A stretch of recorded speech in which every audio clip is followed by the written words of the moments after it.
अस्सलामुअलैकुम वरहमतुल्लाहि वबरकातुहू। औज़ु बिल्लाहि मिनश शैतानिर रजीम, बिस्मिल्लाहिर रहमानिर रहीम। नहमदुहु व नसल्ली अला रसूलिल करीम, अम्मा बाद। औज़ु बिल्लाहि मिनश शैतानिर रजीम, बिस्मिल्लाहिर रहमानिर रहीम।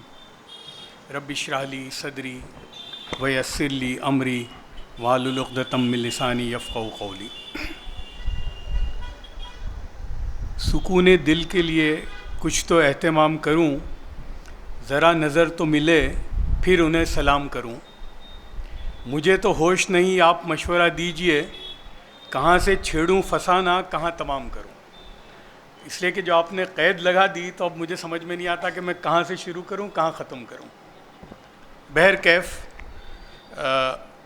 जैसे मुझे फ़ोन आया फ़ारूक साहब का और इमाम साहब और आसिफ़ इकबाल साहब का कि हम लोग ये प्रोग्राम कर रहे हैं यहाँ पर, तो हालांकि मैं सफ़र में जा रहा था, लेकिन मैंने कहा नहीं, इससे बेहतर कोई काम नहीं है। इस वक्त मुसलमानों के जो हालात हैं मुल्क में, इससे बेहतर कोई चीज़ नहीं है। यानी अगर हम देखें, मैं अपनी बात ख़त्म करूँगा और जो मेरे सामने 20-25 साल में जो मैंने देखा है वो आपके सामने रखता हूँ। कोशिश करता हूँ मैं कि हमारा मसला जो है इस मुल्क में ये हो गया है कि हम इर्रेलेवेंट हो गए। यानी कोई कौम जो है वो उसकी बेहैसियत, उसकी हैसियत ही ख़त्म हो गई है। किसी ज़माने में हमारे 20% वोट की एक हैसियत थी, लेकिन पिछले कुछ ज़माने से आपके वो 20% की वोट जो है वो भी एक मिथ हो गई है, उसकी कोई कीमत नहीं है। इसलिए कि हम बहैसियत कौम के इर्रेलेवेंट हो गए इस मुल्क में। रही बात सियासत की, लोग कहते हैं कि भाई सियासत है। अभी हाल ही में महाराष्ट्र में इलेक्शन हो रहा है और पिछले कई इलेक्शन हो रहे हैं। जो सियासी पार्टियां आपको टिकट ही नहीं देगी तो आप भाई कौन सी पार्लियामेंट में जाओगे, कौन सी असेंबली में जाओगे और कौन सी काउंसिल में जाओगे? वो तो है नहीं। यानी तो मैं अपने काम को, यानी मुसलमानों के मसाइल को दो चीज़ों में तकसीम करता हूँ। एक मेरा मसला वो है कि मैं उसको पूरा नहीं कर सकता आपकी मदद के बगैर, और सियासत वो है। इसलिए कि ये जो सियासी पार्टियां जो आपके 80% वोट लेके जाती हैं, वो भी आपको 2%, 3% या 4% टिकटें देती हैं। तो अब ये तो है नहीं कि आप कोई फिर से मुस्लिम लीग बनाओगे। मतलब उस रास्ते पे तो आपके ऊपर एक लाइन बन गई है और कसम खाने को 2, 3, 4 आपके हो जाएंगे।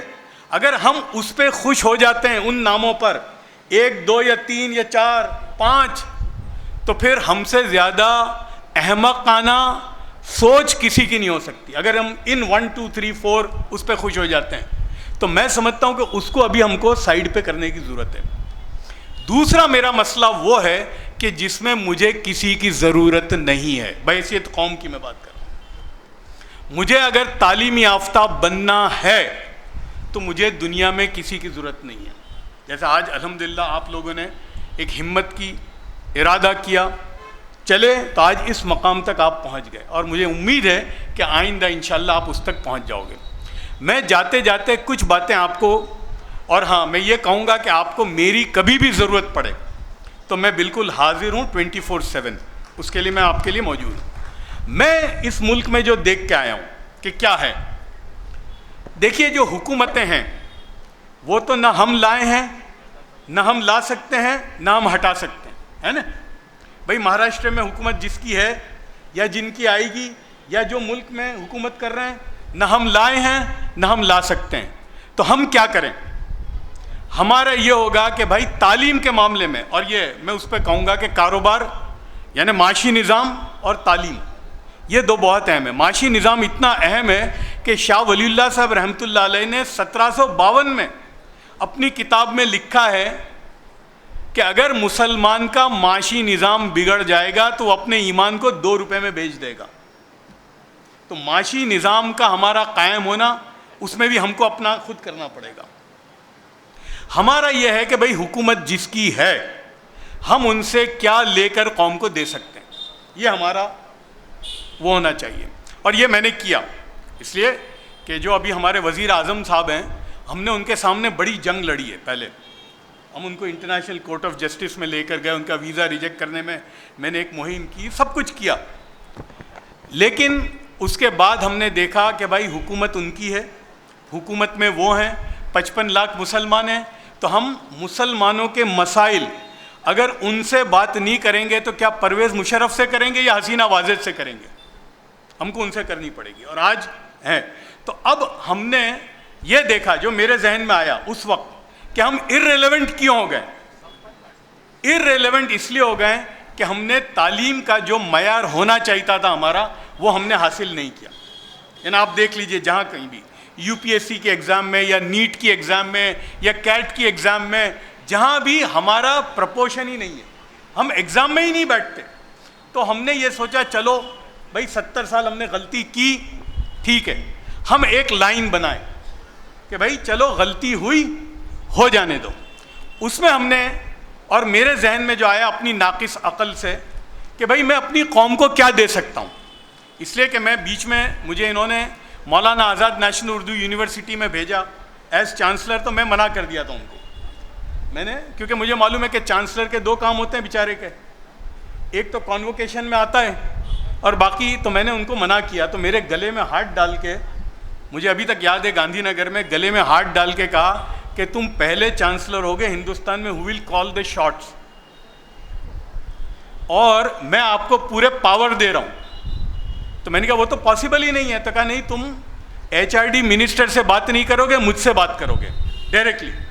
और बहरहाल मेरे 3.5 साल में मैं शायद ही पहला चांसलर होऊंगा जो हर महीने, मेरे 3.5 साल में मैं 35 मरतबा हैदराबाद गया। और वो मैं इसलिए जा सका कि मैंने पहले ही दिन तय कर दिया था कि मुझे यूनिवर्सिटी और हुकूमत से 1 रुपया नहीं लेना। तो मैंने आपके TA DA जो होते थे, वो मैंने आपको मुबारक कर दिए थे यूनिवर्सिटी वालों को, क्योंकि जिस दिन आपने उनसे कुछ लिया तो उस दिन गए आप। तो मैंने एक बात तय की थी कि मैं यूनिवर्सिटी की कोई चीज़ लूँगा नहीं ली। यहाँ तक कि गाड़ी थी यूनिवर्सिटी की, मैं उसमें नहीं बैठा कभी भी। मैं अपने कमरे में जाता था, अपनी दावत करता था, और मेरी ऑफिस वो चेक लिख के भेज देती थी यूनिवर्सिटी में। तो इसलिए मैं काम कर पाया। VC साहब को साइड में रख के मैंने बहुत सारे काम किए। और ये है कि भाई हुकूमत इनकी है, हम इनसे क्या कर सकते हैं। मेरे सामने 35,000 बच्चे थे, असातिज़ा थे, और ये यूनिवर्सिटी के 11 कैंपस हैं। हमें तो ये देखना है इसके लिए हम क्या कर सकते हैं बस।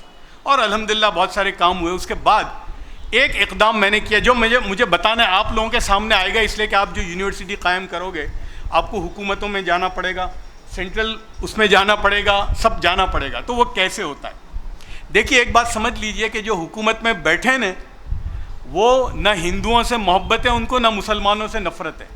उनका मकसद है वहाँ पहुँचना। वो वहाँ पहुँच गए, उसके बाद तो हमें, क्योंकि वो सियासत वाला काम हमारा है ही नहीं अब, तो हम अपने कामों में इनसे क्या ले सकते हैं। हमने एक इक़्तिदाम शुरू किया 9 साल पहले, कि जब मुझे लगा कि मैं अपनी कौम को डिग्री के अलावा क्या दे सकता हूँ।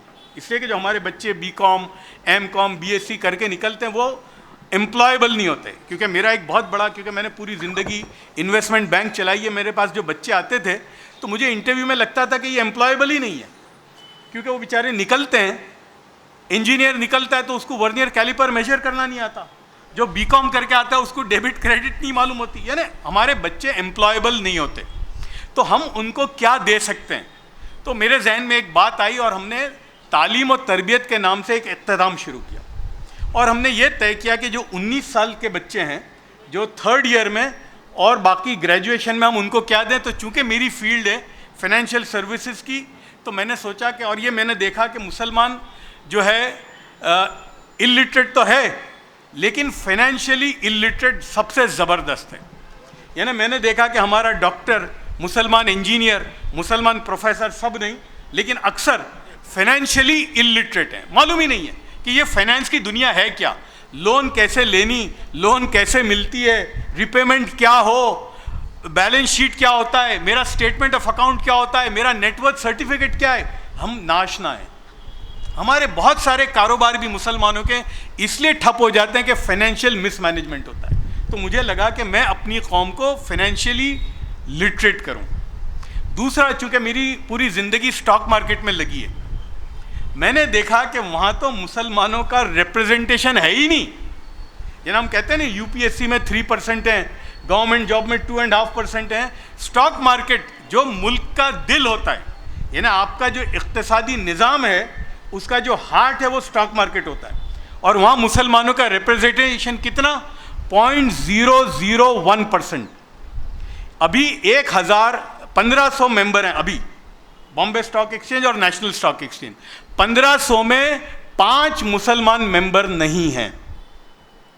तो ये हाल है। तो मुझे और बच्चे, मुसलमान बच्चों को जब मैं पूछता था तो वो बेचारे देखते थे और कहते थे ये सेंसेक्स किस चिड़िया का नाम है, आज ये ऊपर गया कल नीचे गया, हमारे बच्चों को यही नहीं मालूम था। तो मैंने सोचा कि हम अपने बच्चों को बताएं कि स्टॉक मार्केट क्या है, कैपिटल मार्केट क्या है, इन्वेस्टमेंट एवेन्यूज़ क्या है, कैसे इन्वेस्ट किया जाता है, how to raise money from the capital market.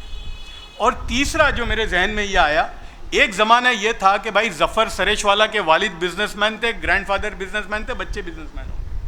Mukesh Ambani businessman है, उसके बच्चे बिजनेसमैन होंगे। लेकिन अब ये दौर है कि लोग अपने आइडिया को लेकर कारोबार में तब्दील करते हैं। जैसे भाई व्हाट्सएप है, फेसबुक है, ट्विटर है, ये एक आइडिया थे। गूगल, ये एक ज़माने में एक आइडिया थे। ये आइडिया कारोबार में कैसे तब्दील हुए। तो हम अपने बच्चों को ये दिखाएं कि भाई ये आइडिया जो जहन में आते हैं तुम्हारे, जैसे आप ये देखेंगे भाई स्विगी है या जोमेटो है, क्या आपने 5-7 साल पहले सोचा होगा कि मैं यहाँ बैठकर हिंदुस्तान की कौन सी बेहतरीन बिरयानी एक स्टॉक ऑफ द बटन में मैं ले सकता हूँ ये।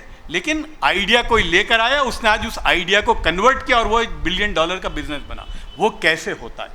तो हमने सोचा कि अपने बच्चों को हम ये सिखाएं कि जो दिमाग में आइडिया आता है, हमारे बच्चों के दिमाग में भी आइडिया आता है, लेकिन होता ही है कि वो आइडिया पनप ही नहीं सकते। हमारे पास कोई सिस्टम ही नहीं है कि उन आइडिया को हम उठाएं। तो हमने सोचा कि ये बच्चों को हम दिखाएं कि ये आइडिया को कारोबार में कैसे तब्दील किया जाए। और अल्हम्दुलिल्लाह एक सिस्टम बनी। और वो सबसे पहले हमने शुरू की, एनुल हसन साहब आपके यहाँ से, मौलाना आज़ाद में मेरा लास्ट ईयर था, तब मैंने ये पहला प्रोग्राम तालीम और तरबियत का वहाँ किया। उस वक्त यूएस एम्बेसी में अपनी बात इसलिए मुझे कहनी है, पता नहीं ज़िंदगी में मुझे मौका मिले ना मिले आपके सामने बात करने का, मैं ये बात कहना चाहता हूँ, इसलिए हो सकता है 2-4 मिनट ज़्यादा हो, भाई माजरत के चाहूँगा मैं। हमने अमेरिकन एम्बेसी के साथ किया। अमेरिकन एम्बेसी ने कहा कि हम आपको इसके एक्सपर्ट ला के आएंगे जो सिखाएंगे। मैंने कहा ठीक है, हम बच्चे लाएंगे। और हमने वो पहला आइडिया किया कि हमने पूरे हिंदुस्तान से 560 बच्चों को बुलाया। अब जब हमने बच्चों को बुलाने का जब इक़दाम किया तो पता चला कि यार एक बच्चा अगर कश्मीर से आता है या आसाम से आता है तो हैदराबाद आने में खाली टिकट सेकंड क्लास की लेगा तो 5,000 रुपये खर्च हो जाएंगे, रहेगा कहाँ। तो मैंने अपने साथियों से कहा यूनिवर्सिटी के कि यार हम ऐसा करते हैं कि जो बच्चा आए हम उसको टू एंड फ्रो और लॉजिंग एंड बोर्डिंग देंगे, इसलिए कि चिकन एंड एग स्टोरी हो जाएगी। वो 5,000 की वजह से वो इसमें आ नहीं सकेगा। तो हमने वो किया। अल्हम्दुलिल्लाह 560 बच्चे आए और हमने वो पहला प्रोग्राम आपकी यूनिवर्सिटी में किया। अल्हम्दुलिल्लाह बहुत सक्सेसफुल हुआ। मैं मदरसे में गया मुफ्ती साहब वहाँ के, और मैंने कहा नहीं मदरसे के बच्चे भी आए। तो मुझे लोगों ने दिल्ली से कहा कि यार मदरसे के बच्चों को क्यों बुलाते हो आप। मैंने कहा अगर मदरसे के बच्चे भी यहाँ आएंगे तो उनको पता चलेगा कि मदरसे के बाद भी एक दुनिया है। मैं लड़कियों के मदरसे में गया, वहाँ हैदराबाद में एक लड़कियों का मदरसा था। तो मैंने कहा भाई आपके निकाब से मुझे कोई प्रॉब्लम नहीं है, लेकिन निकाब में भी आपकी बच्चियाँ भेजो। अल्हम्दुलिल्लाह 14 निकाब वाली बच्चियाँ आईं और मैंने एक बच्ची को कहा कि तुम निकाब में स्टेज पे आके बताओ क्या तुमने हासिल किया। वो कहा उसने। तो हमने ये शुरू किया। उसमें अब हुकूमत कहाँ आती है। अब देखिए कि फाइनेंशियल लिटरेसी कौन देगा, बैंक्स। तो हमने सोचा कि state bank of India, union bank और सेंट्रल बैंक, उनकी ट्रेनिंग एकेडमी है, वहाँ से लोग आएंगे और वो ट्रेन करेंगे।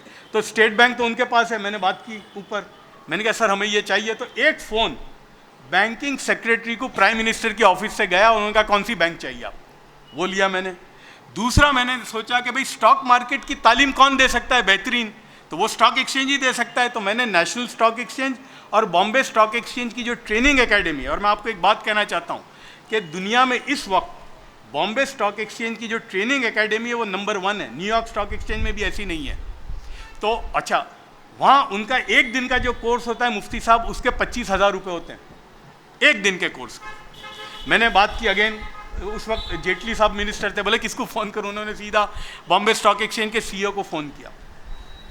वहाँ से आए, तो वो आते हैं।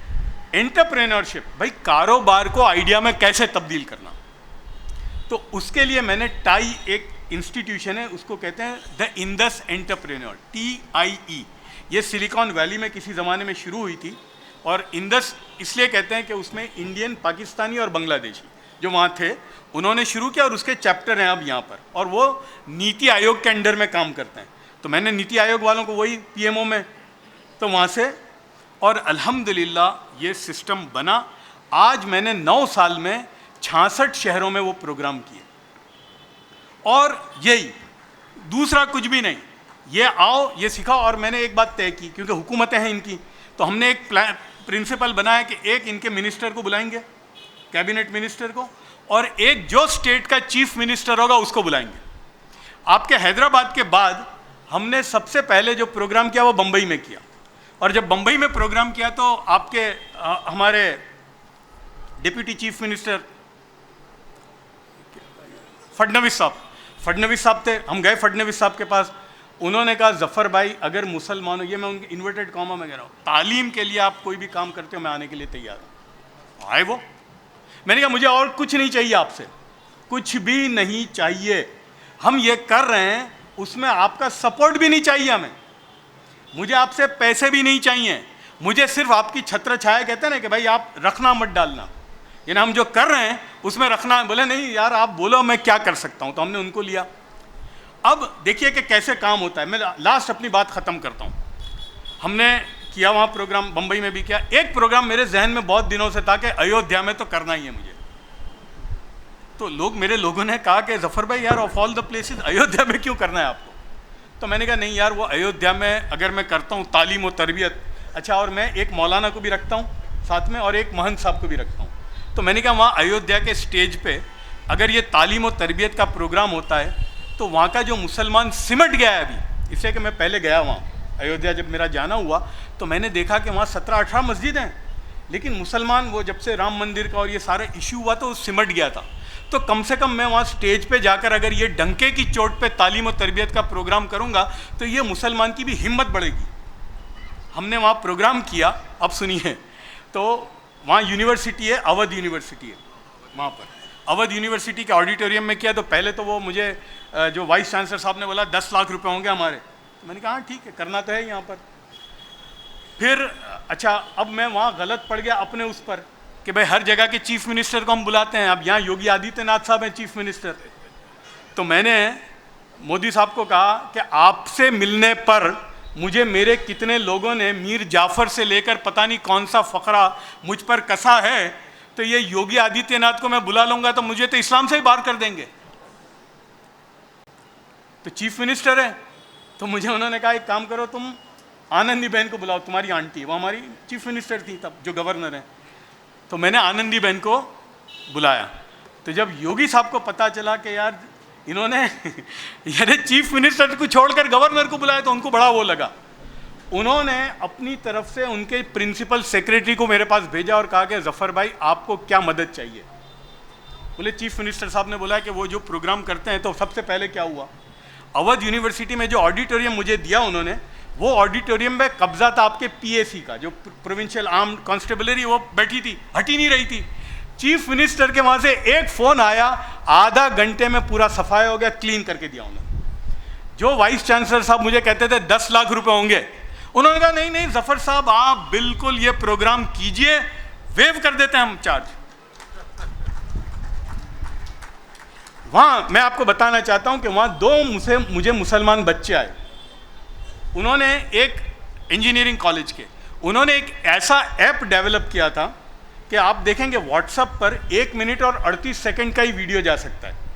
उन्होंने 2 नौजवान, मुसलमान नौजवान, वहाँ यूनिवर्सिटी में इंजीनियरिंग में पढ़ते थे, उन्होंने ऐसा ऐप डेवलप किया था कि आपका 5 मिनट 10 सेकंड का वीडियो भी चला जाएगा। मतलब वो क्या था कि वो जब जाएगा तो सिकुड़ जाएगा और वहाँ जाकर खुलेगा। तो उनको चाहिए था कि भाई वो एक इनिशियल फंडिंग चाहिए, तो चूंकि मैं बैंक वालों को साथ में रखता हूँ, मैंने बोला चलो भाई। तो यूनियन बैंक के वहाँ टीम ने बोला कि ठीक है 2 लाख रुपए हम देते हैं इनको इनिशियली। और बॉम्बे स्टॉक एक्सचेंज के लोग साथ में थे, उनका इंक्यूबेशन सेंटर है। बॉम्बे स्टॉक एक्सचेंज ने अपने इंक्यूबेशन सेंटर में दोनों लड़कों को बिठाया। तो देखिए हमारा यह है, सरोकार हमें नहीं है किसकी हुकूमत है या नहीं है, जो है उनको मुबारक। हम अपनी कौम के लिए इनसे क्या लेकर हम अपनी कौम को क्या दे सकते हैं, मैं समझता हूँ हमारा ये प्रिंसिपल होना चाहिए। और अगर हम ये करेंगे, इसलिए कि ये जो तालीम वाला जो आपने शुरू किया है आसिफ इकबाल साहब, और ये आप इसका रिजल्ट आपको आजकल नहीं दिखेगा, ये एक जनरेशन जाएगा। आज सर सैयद ने जो काम 100 साल पहले शुरू किया था आज दिखता है। इसलिए कि मैं दुनिया में जहाँ जाता हूँ एक बात मैं कहूँगा, जहाँ भी मैं दुनिया में जिस मुल्क में भी गया मुझे अलीगढ़ का एल्यूमिनाई और जामिया मिलिया का एल्यूमिनाई मिला है। ये वो एक आदमी 100 साल पहले कुछ करके गया था, तो आज उसका नतीजा है। आज आप कुछ करोगे, हो सकता है आप नहीं होगे, कल लोग आएंगे, लेकिन तब उसका नतीजा होगा। इसलिए आप अपने नतीजे को अपनी ज़िंदगी में देखने की बिल्कुल कोशिश मत करना, आप करते चले जाओ, हो सकता है आगे कोई आएगा, कोई लेकर चला जाएगा। बस मैं मुझे अपनी बात ख़त्म करता हूँ। व आखिरुद्दावाना अनिल हम्दुलिल्लाहि रब्बिल आलमीन।